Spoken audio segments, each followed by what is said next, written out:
Henry Ford was an American inventor and businessman who changed the world with his passion for cars. From humble beginnings in Michigan, he revolutionized the automotive industry by making cars affordable for everyone. Ford's innovative spirit and dedication to improving people's lives left a lasting impact on the world. In this video, we will tell you the life story of Henry Ford. Make sure to subscribe to our channel and press the bell icon to get regular updates. Let's get started. Early life of Henry Ford. Henry Ford was the man who started the Ford Motor Company. He made cars affordable for regular people, not just rich ones. He invented a special way of making cars cheaper called the Fordism system. In 1911, he was given a special award for inventing something important for cars, the transmission mechanism, which helped cars like the Model T work better. This made his cars even more popular. Henry Ford was born in Michigan in 1863. He grew up on a farm with his parents and siblings. Even though his family expected him to work on the farm, he didn't enjoy it much. He was more interested in fixing things and learning how machines worked. When he was 12, Ford received a pocket watch from his father, sparking his interest in mechanics. By age 15, he was known for fixing watches in his neighborhood. He also started attending church regularly. He gained experience working with machines and steam engines. He even built his steam-powered vehicles, but realized steam wasn't practical for cars. By 1892, he built his first motor car, which could go up to 20 miles per hour. He continued to improve his designs and built more cars in his workshop. This was just the beginning of his journey to revolutionize the automotive industry. Career and success. In 1891, Ford started working as an engineer for the Edison Illuminating Company of Detroit. Later, he was promoted to chief engineer, which gave him time and money to work on his experiments with gasoline engines. In 1896, he built his first self-propelled Ford quadricycle vehicle. After testing, he made improvements to it. Ford met Thomas Edison in 1896, who encouraged his work on automobiles. With Edison's support, Ford built another vehicle. With funding from William H. Murphy, Ford left his job at Edison and founded the Detroit Automobile Company. However, the cars they made were not good quality and were too expensive, so the company failed. In 1901, Ford successfully raced a car he designed. This led to the formation of the Henry Ford Company, but Ford left due to disagreements with other investors. Later, he teamed up with Alexander I. Malcolmson to start a new company, Ford and Malcolmson, limited to making cars. They faced challenges, including payment issues with part suppliers, but they continued working on making affordable cars. Ford Motor Company. Malcolmson found more investors and persuaded the Dodge brothers to join the new company. They rebranded as the Ford Motor Company on June 16, 1903, with $28,000 in capital. Original investors included Ford, Malcolmson, the Dodge brothers, and others. Gray became president due to Ford's unpredictability. Ford then showcased a new car design by driving it on Lake St. Clair, setting a speed record of 91.3 miles per hour. This success and race driver Barney Oldfield's endorsement helped popularize the Ford brand across the United States.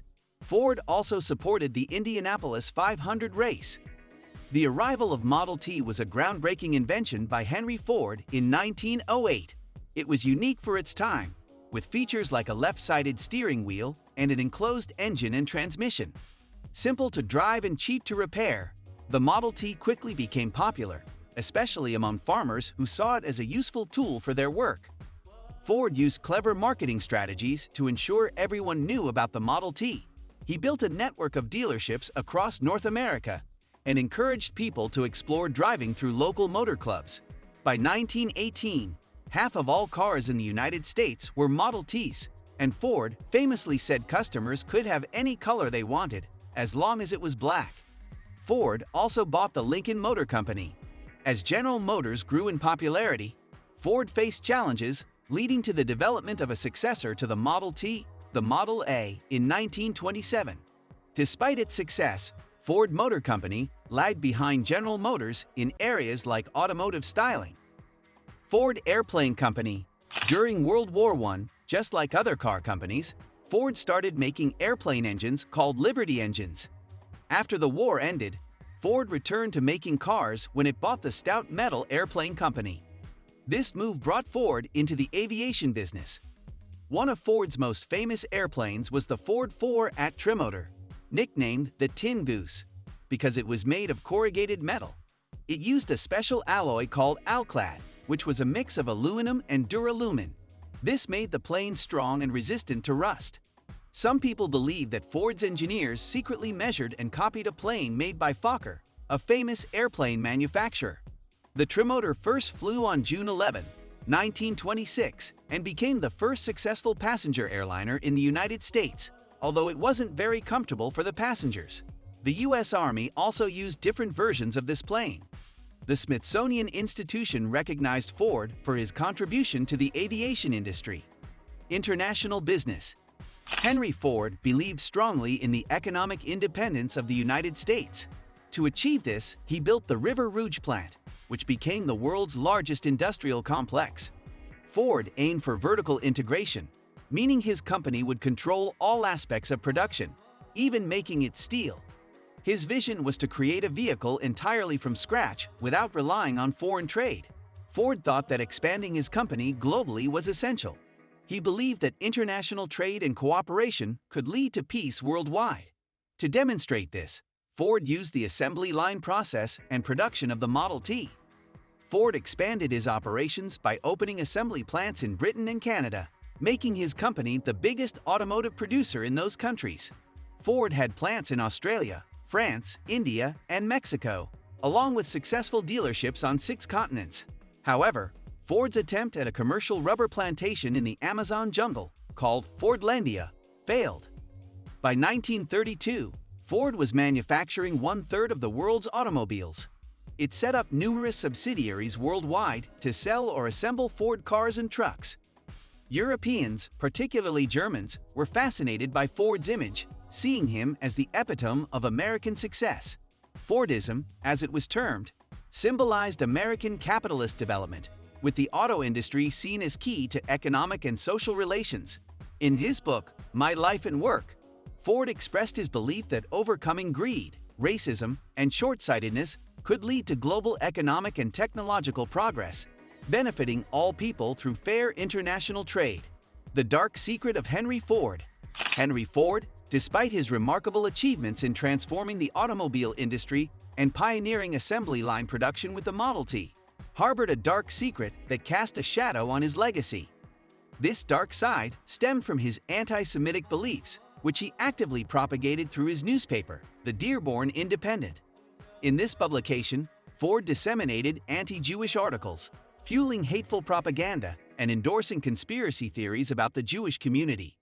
Unfortunately, these writings played a role in fostering anti-Semitism and contributing to the rise of the Ku Klux Klan in Michigan during the 1920s. Ford's questionable actions were not confined to his public life, but also extended to his behavior. Renowned for his authoritarian leadership style, Ford was notorious for mistreating his workers. The Ford Motor Company employed brutal tactics to suppress unionization efforts, resulting in violent clashes, such as the infamous Battle of the Overpass in 1937. These confrontations highlighted the darker aspects of Ford's management practices.